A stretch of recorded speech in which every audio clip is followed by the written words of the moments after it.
So let's be real here. This is one of the announcements that got me fired up. I'm into that super edgy edgelord shit. I just am. Can't get over it.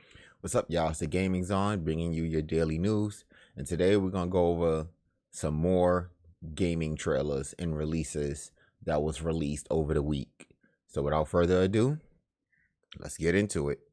Before we talk about that real quick, I want to go over more layoffs, furloughs, whatever you want to call it. The point is that there are now less people working in the gaming industry.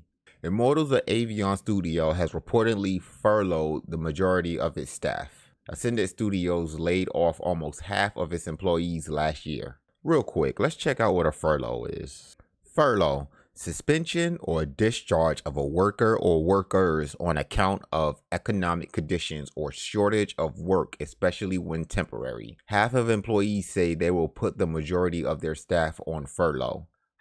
Sounds familiar. So yeah, at the end of the day, we're just going to say they got fired and laid off. It is what it is.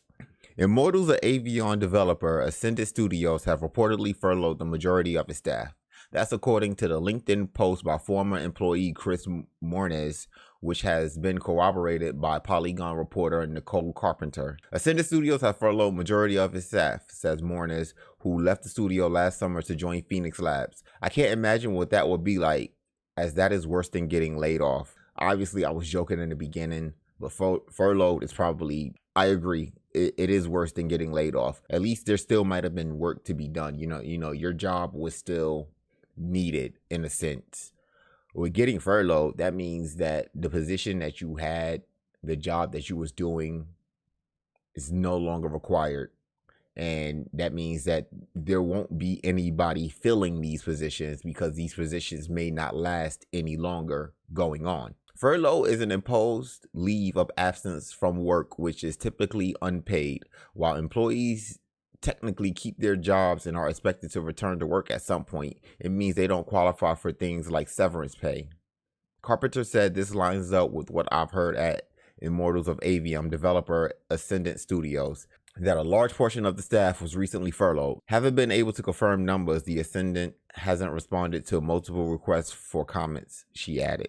The studio's debut game, the EA published Immortals of Aveum, was released for the PS5, Xbox Series X, S, and PC last August. The following month, Ascendant laid off nearly half of its staff, with its CEO Brett Robbins later saying the move was down to poor sales during a crowded release window. If you ask me, I think it's because your game just wasn't good enough. Out of all the games that were released at the time of Immortals of Aveum being released, Immortals of Aveum was the one that I was most excited for. It was a first-person shooter that uses magic. The concept, the potential, it was there, but it just fell through. And I was really upset when I heard that the game was doing bad. No, I didn't spend my money on it. No, I didn't play it, but I trust gamers. And if gamers say that the game isn't good, it probably isn't good. That's all I have on that. Next topic. The Rogue Prince of Persia isn't connected to the rest of the series. Don't expect too many nods to the other Prince of Persia games. Evil Empire has confirmed that the Rogue Prince of Persia has nothing to do with the rest of the series, and it's its own standalone thing, although references to the other game could be added over time. 2024 has already been the most memorable year for the Prince of Persia in more than a decade, and we mean good memorable, not bad memorable like with the Sands of Time remake, but it's about to get even better. Yesterday, a new Prince of Persia roguelike, fittingly called the Rogue Prince of Persia, was announced at the Triple I Initiative showcase. Since that initial reveal, several previews and interviews regarding Evil Empire's take on Prince of Persia series has been released, giving us a better look at what's going to set the Rogue Prince apart from the rest of the series. One of the most notable bits of information is that the Rogue Prince won't have anything to do with the rest of the series, as it is considered a standalone experience in a new multiverse. I know it says universe, but it is what it is.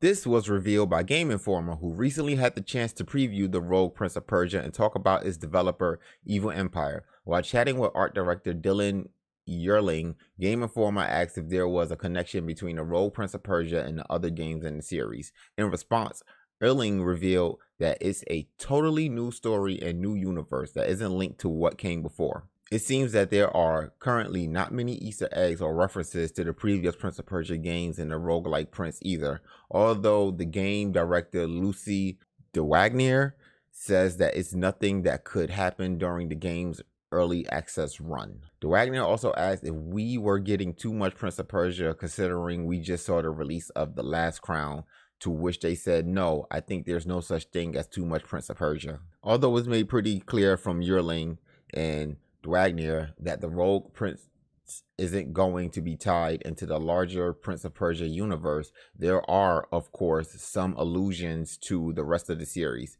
One example I noticed in the Game Informer's gameplay is that the prince still drinks water from a basin to restore his health, which is a direct nod to the Sands of Time trilogy. I never played Prince of Persia.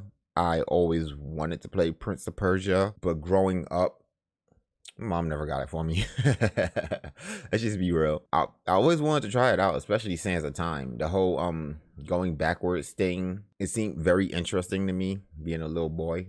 Even now that I'm older, I would love to play Prince of Persia if I could. If they ever come out with a collection, I would probably get it. I think this is going to be great. The fact that the team from Dead Cells is making this, I think this is going to be phenomenal.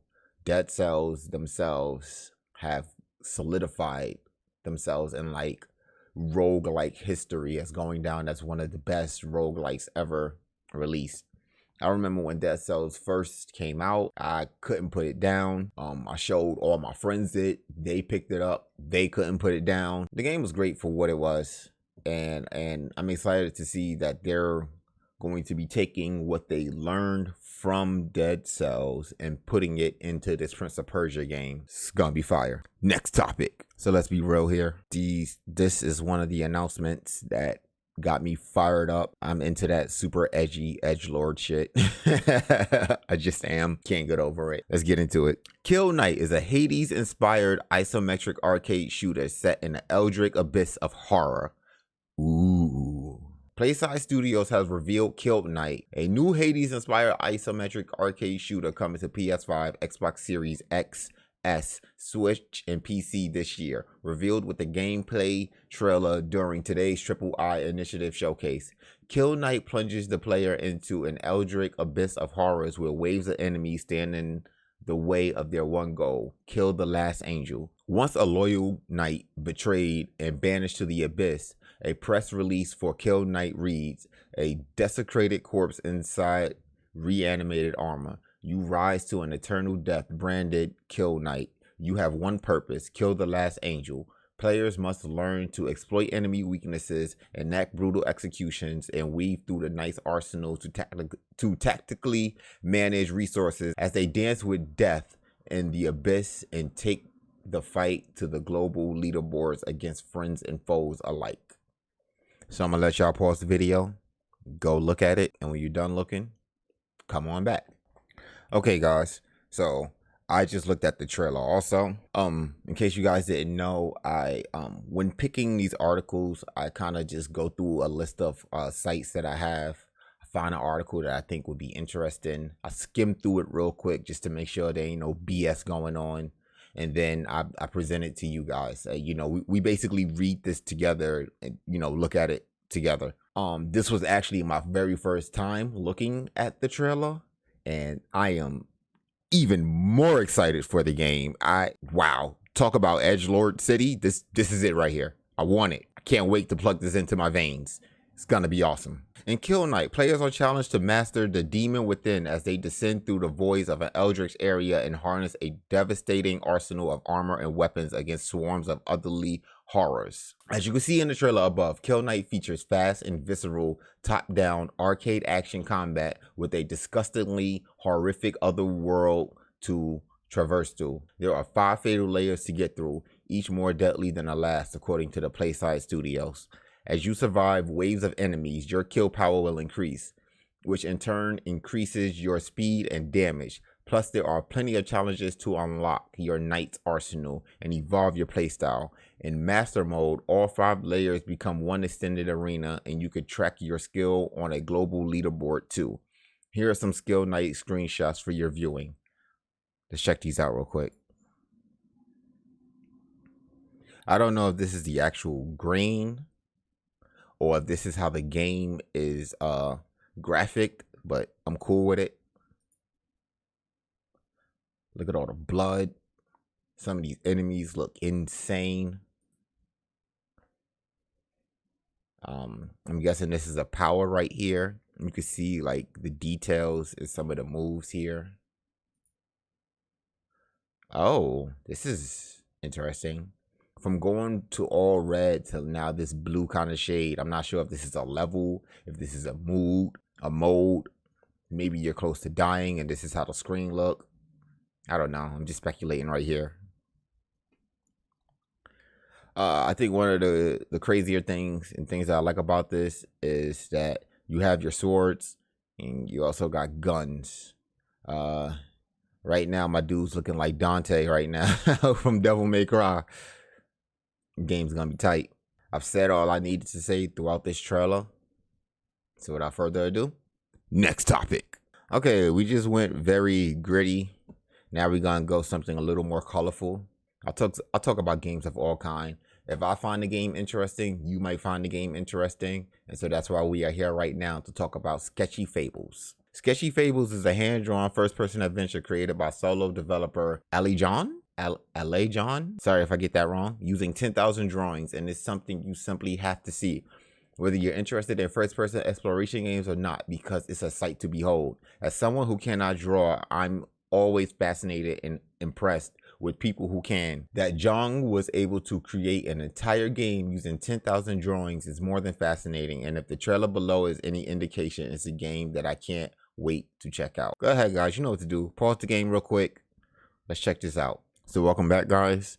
If you guys took the time out to check out the trailer, personally, I think the concept is pretty interesting. I think that the artsy people will love this game. I used to do graphic design myself. I used to make art. I was heavy in the NFT space at one point, making art, selling it. I wouldn't say I was super successful, but I did, you know, sell a few pieces here or there. There's not much information to find out about the game. Its Steam description reads, Sketchy Fable is a first-person exploration adventure, diving into the details of the Steam listing. John says it plays like an interactive cartoon and features a diverse game environment to explore, full of villages and rural landscapes. It's also focused on personal exploration with many random encounters and discoveries, according to the game. Some quick screenshots. As for when Sketchy Fable hits PC, that remains unknown, but it's a game we're keeping our eyes on, so hopefully we'll have more to share sooner than later. What do I think about this? I think this game will be interesting. I don't really have much to say. From watching the trailer, it's a little different than what I imagined, and I'm gonna stop speaking now before I get myself in trouble. So that's all I have for you guys today before heading out into the weekend. If you guys like what you heard, please like, share, comment, and subscribe. If you didn't like what you heard, please like, share, comment, and subscribe. I'm the Gaming Zon, and I'll talk to you guys later. Peace.